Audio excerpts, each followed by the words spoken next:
welcome to everybody watching the Lockdown TV show. Thank you so much for joining us for yet another amazing episode where we profile all the amazing and prolific netball players that you've seen on the court. Well, we know how they play, we know their talent, but it's always great to get to know who are these personalities behind this talent. So this is what the Lockdown TV show is all about. We want to get to know you guys. Who are you? Are you normal people? Can relate? Are you robots? I don't think you're robots. So today we are sitting down with my Vito Mbalenhle. Hi, it's so great to formally meet you and speak to someone who I share a name with. A pleasure to meet you as well. Thank you for having me on here. Absolutely fantastic. So we really need to break the ice, right? So we always break the ice by doing this 1 minute challenge, right? So I'm going to put 1 minute on the clock. You have to answer as many of these questions as possible. Top of your mind, quick like that. Okay. Okay.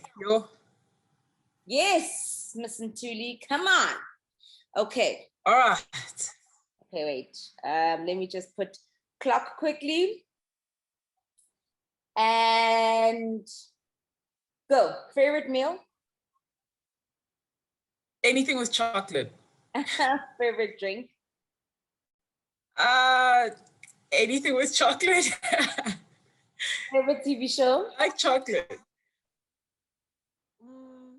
I'd say Girlfriends. Okay. Favorite movie? Ooh, Colombiana. Favorite song? Right now, it's more of a poem by Miles Carter, Later to Remind Myself. Okay. Favorite book? Can't Hurt Me by David Gordon's. Yeah. Favorite holiday or destination that you'd like to go to? Holiday destination, Jamaica. I'd love to go to Jamaica. Favorite player? God love Proteas. Role model? My mommy. Is that it? There's like 2 more questions. Like literally, I don't think anyone has actually answered all these questions, but I always give you an extra 5 seconds. Okay, so favorite coach? Favorite coach, like who has coached me personally? Yeah, who's coached you, or just favorite coach, a coach that you like anywhere? Could be even different sporting code. Oh, okay. On a personal level, who has coached me?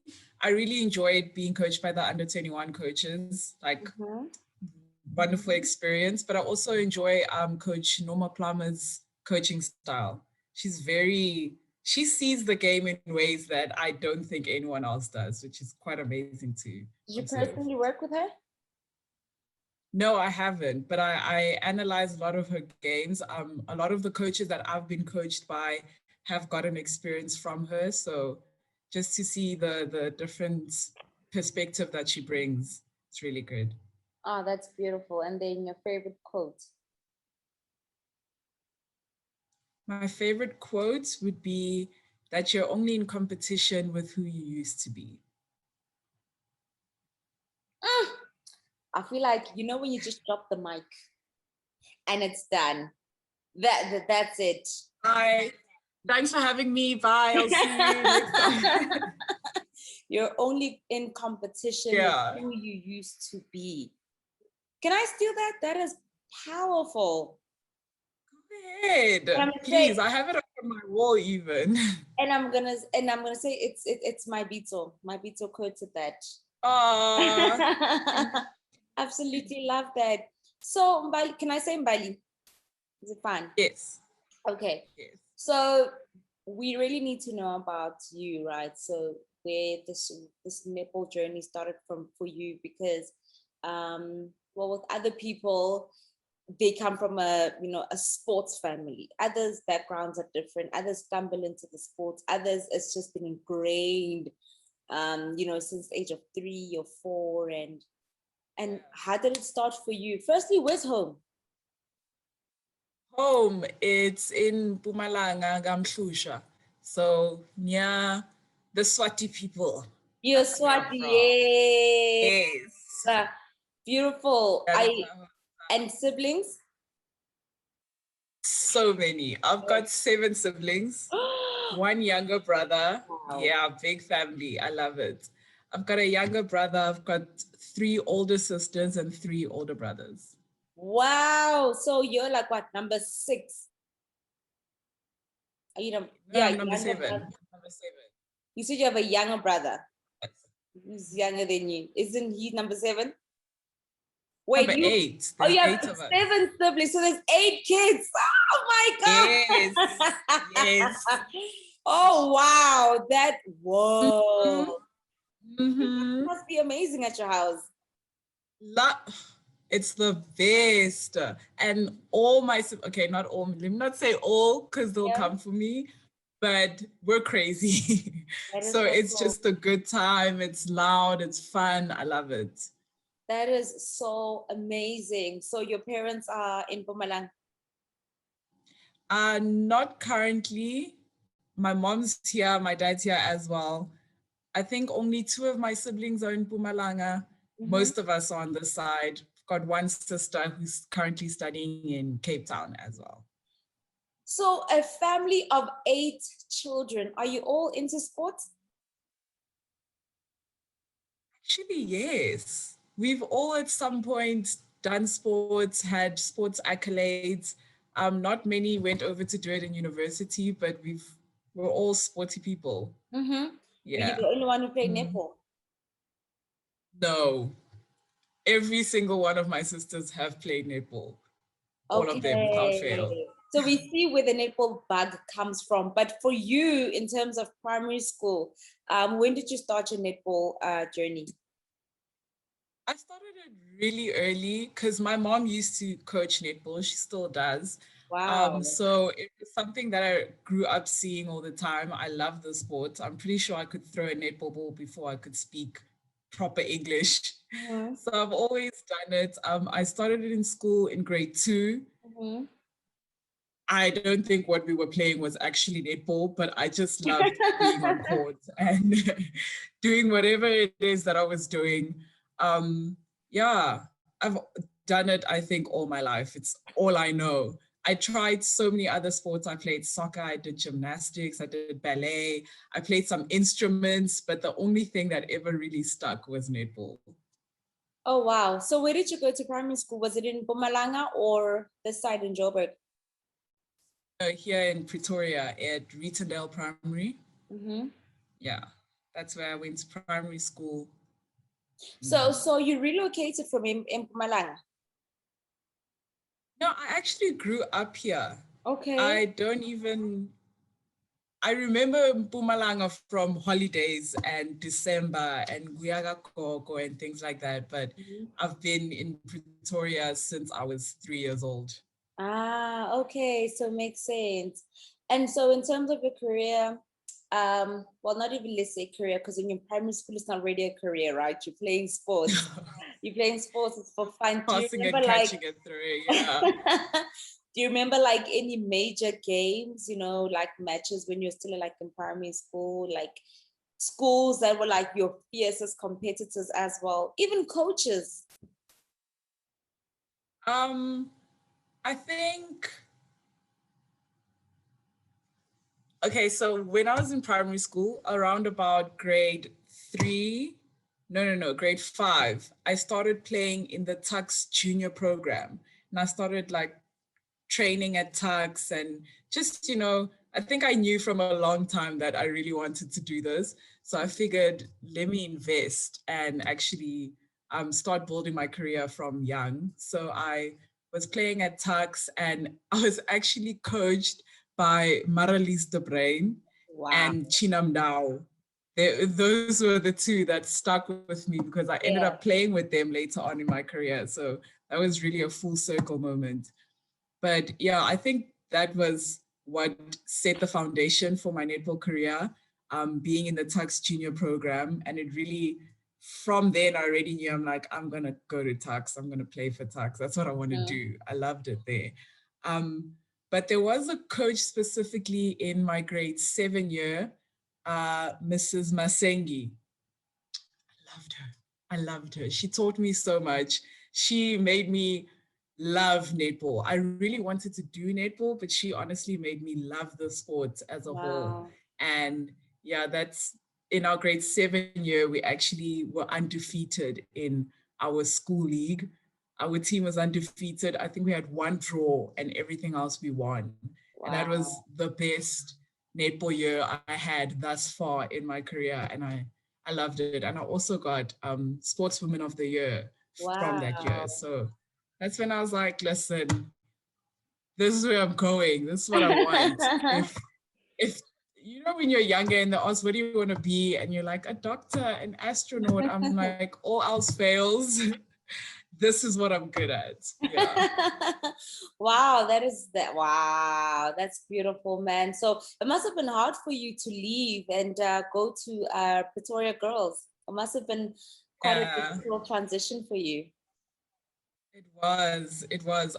Fortunately enough, because Pretoria Girls is not very far from Rutendale, I ended up coming this side with a lot of my schoolmates and teammates from Pretoria Girls. So the transition was easier, but leaving Mrs. Masengi was not easy. Wow. Definitely missed her a lot.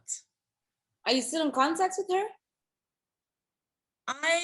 Not anymore, unfortunately.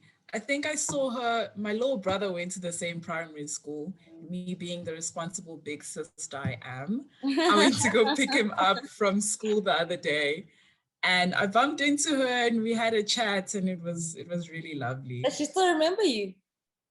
She does. Wow. She cannot. I'm her netball star. If she forgot me, I'll have to quit netball if she forgets who I am. Oh no, does she not know you are she's the reason why you are a star, hey? Yes. Yeah. Can I tell you that I went to primary school with Chinam Dao?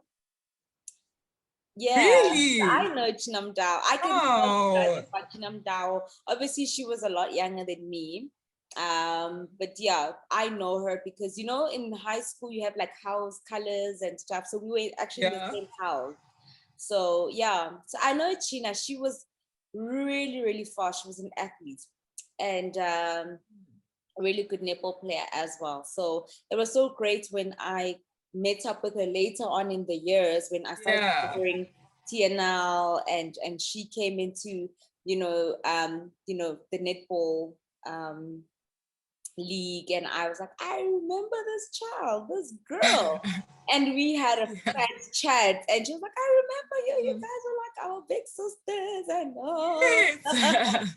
So yeah, very, very nice. Very, very nice girl. So great full circle moment. Right. So when you say that these are, she's one of the people who mentored you and made you actually love and fall in love with tax, I can believe that because she's such an amazing person. And I mean, for you, that must be great though, being surrounded by such great and amazing, talents. That really does something for you, a person who's aspiring to be, this big netball personality in our country, right? Most definitely. It's very inspiring, especially to see how long they kept up with it and how much they grew in their careers. Like just looking at them and thinking, these are the people that added to my own career. And I aspire to be like them one day. Like I still play side to side with Maralista Brain. And guys, when I say she's such an amazing mentor, an amazing captain, an amazing teammate to have, it's insane to look back and think she taught me my first basic netball skills. And here she is still helping me out on court, telling me which direction to go, still giving me tips till today. She's still adding to my knowledge of netball. And it's really such an amazing thing to be surrounded by players like that. Yeah. So how was netball in high school? Because I know high school netball obviously is not the same as primary school netball. It's so much more competitive. It's so fierce. There's trials as well.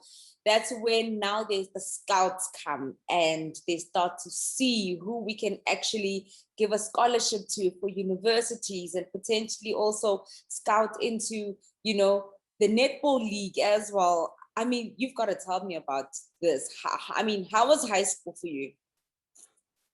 High school netball was so different. Listen, high school netball had me thinking and questioning a lot of things because I went to Pretoria High School for Girls, which is not necessarily notorious for the netball, considering that we're in the same league as Affies and Menlo Park, and it was very tough.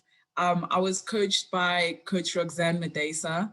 Also loved being mentored by her. I still actually receive coaching from her right now from Tux and being on the Jaguars side. But high school specifically, in my grade 8 year, I loved it because you're coming in and you're kind of like setting yourself and you making a name for yourself from the beginning, and you're just playing for the love of it, and it's honestly just fun. It's games, you're meeting new people, you're playing against different schools. And then in my grade 9 year, Roxanne specifically came to me and she asked me to trial for the first team. Wow. And I was like, what? I'm only like 15 years old. They're 18. How am I going to play with them? But I was like, okay, sure, I'll come, I'll try. And I made it. And I played first team for 4 years in high school. And I enjoyed it so much. I think it really set me up for varsity netball because I wouldn't have gotten exposure to that intensity had I stayed in my age group, you know. Although varsity netball is it's on a different level, I definitely was not going to be prepared for that at all if I stayed on in my age group. So playing first team for 4 years gave me so much experience, gave me so much confidence in myself, because I was like, okay, I guess I'm good at this. Like, yeah, I was okay and we were winning, but this seems like I'm good. And it's the first time I started trialing for the Gauteng side and playing national teams and all of that. I only made it into the team 1 year in my grade 10 year. And it was quite a knock to my confidence because I thought I was good. And when I didn't make it in my grade 11 year, I was like, okay, maybe it's just the selectors that just didn't get to see enough of me. Maybe it's them. It's not me. It's them. So I trialed again in my matric year and I didn't make it in again. Then I was like, maybe I should start considering what I want to study in university because perhaps this netball thing is not looking very good. But either way, I still applied for the netball bursary. And on the bursary sheet, it actually says that one of the requirements is that for the past 3 years before you apply, you should have played nationals or played at an international level or something of the sort. And I was like, I already don't meet that requirement. But I want with everything in me to play for Tux. So I'm just going to apply either way. I even put in my application email like, look, I haven't played at that level for the past 2 years, but listen, I'm willing to work. I played in grade 10. I played in grade 10 that one time. We got second place. Please take me.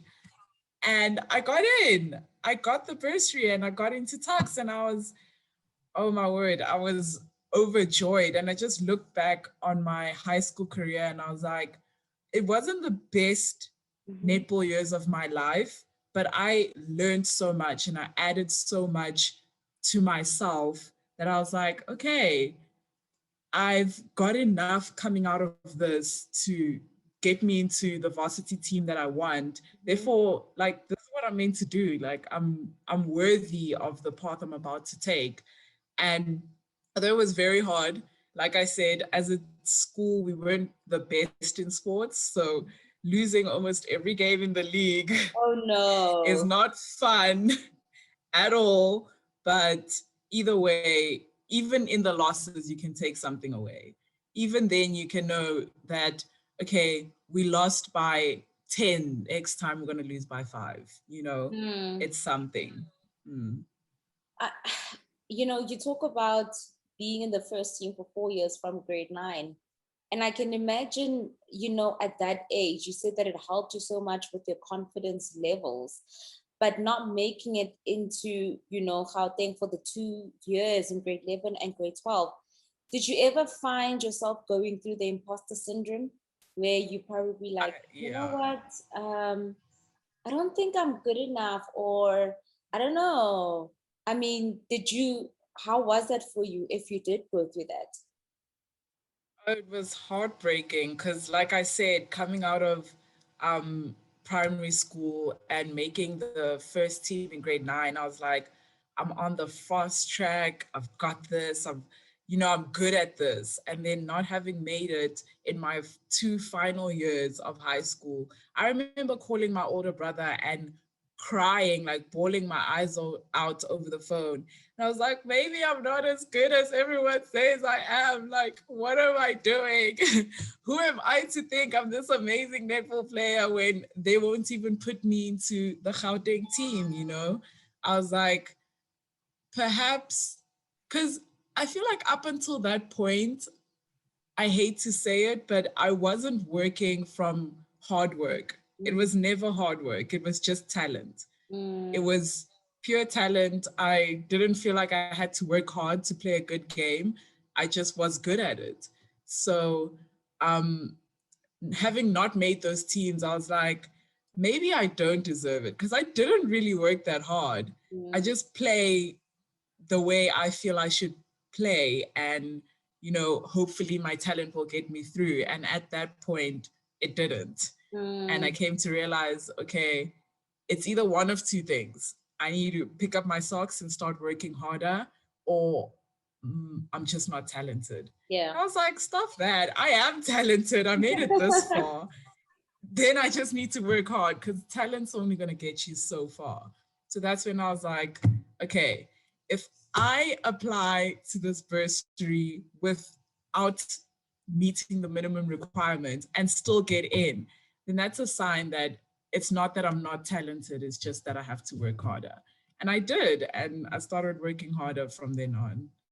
So it seems like affirmation was very important for you, considering that you're also now making this transition from now high school to varsity. And we know once you get to university, um, varsity sports is huge in this country. It's televised. And then you've got the Telkom Netball League. And then now you also probably have your eyes set on the national team as well.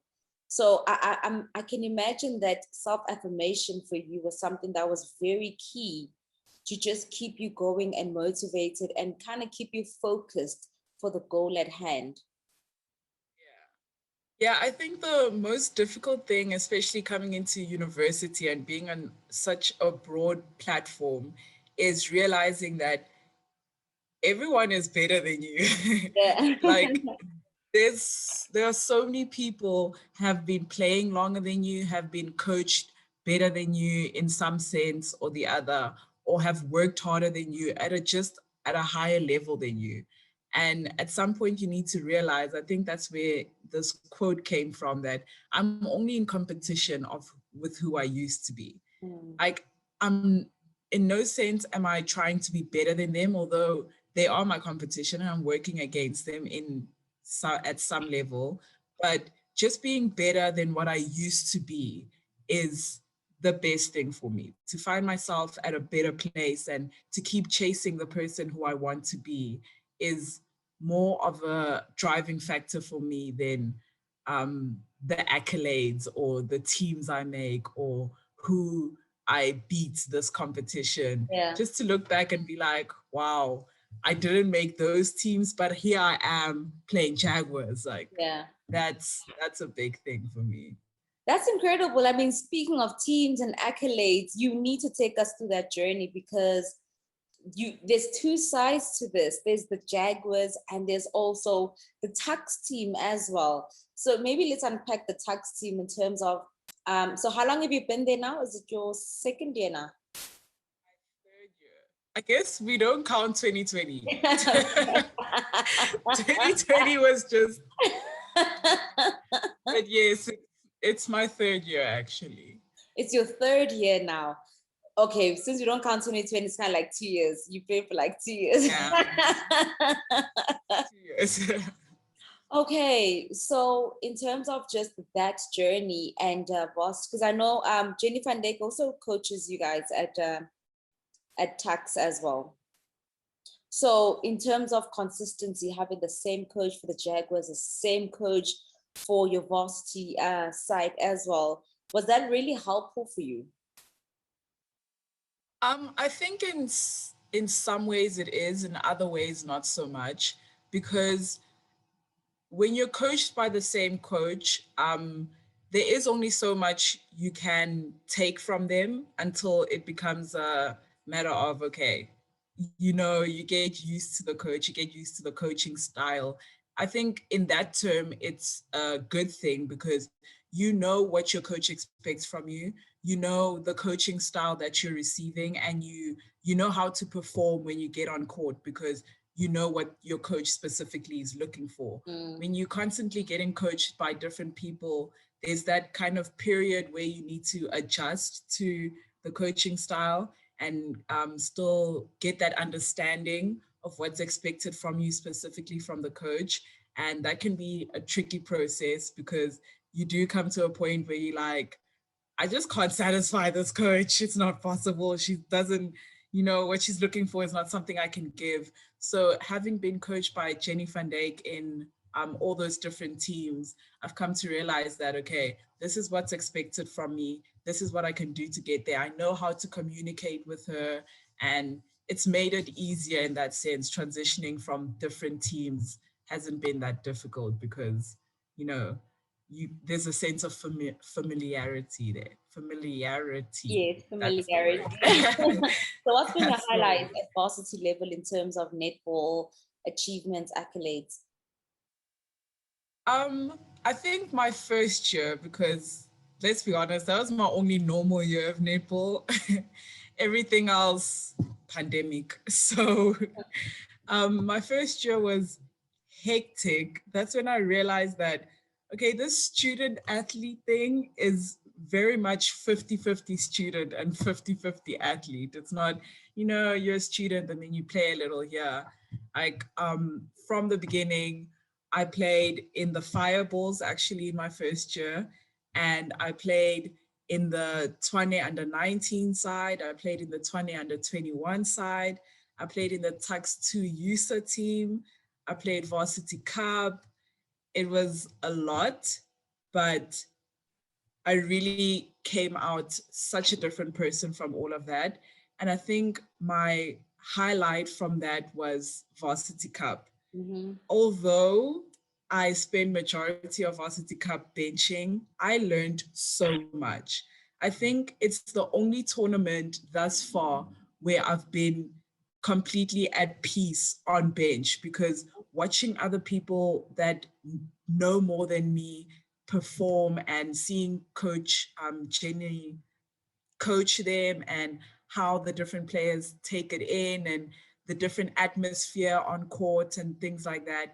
Just having to experience that, not firsthand in the moment just yet, gave me a lot of confidence, and it grew me a lot as a player, because when those tough times on court came, I wasn't like, oh my gosh, this is the first time I've ever experienced a final. I don't know what I'm going to do.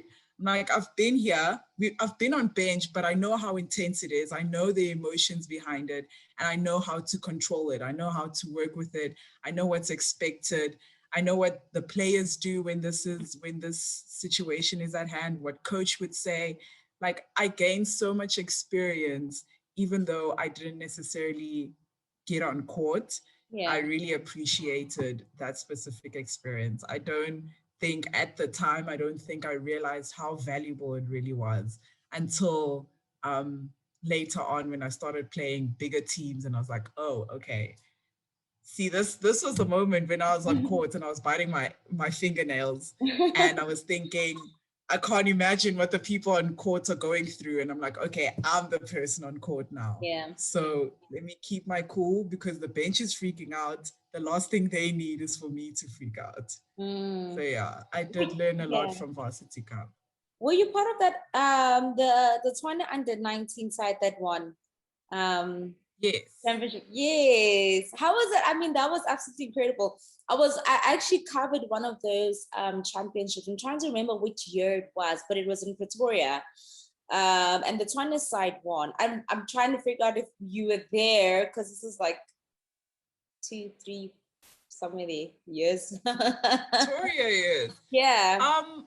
I played Tshwane under 19B when I was in matric. Okay. And that was the one that was in Pretoria at Affy's in 2018.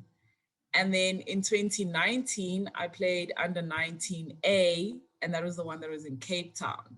Yeah. And that was the one where I got best defender of the tournament.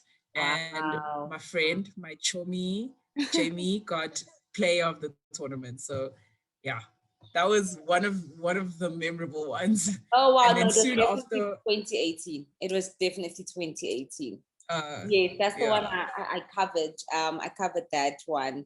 Really, really nice tournament. I was very surprised to see the level of talent, and it was just great to see, because a lot of those players, they went on to play for varsity.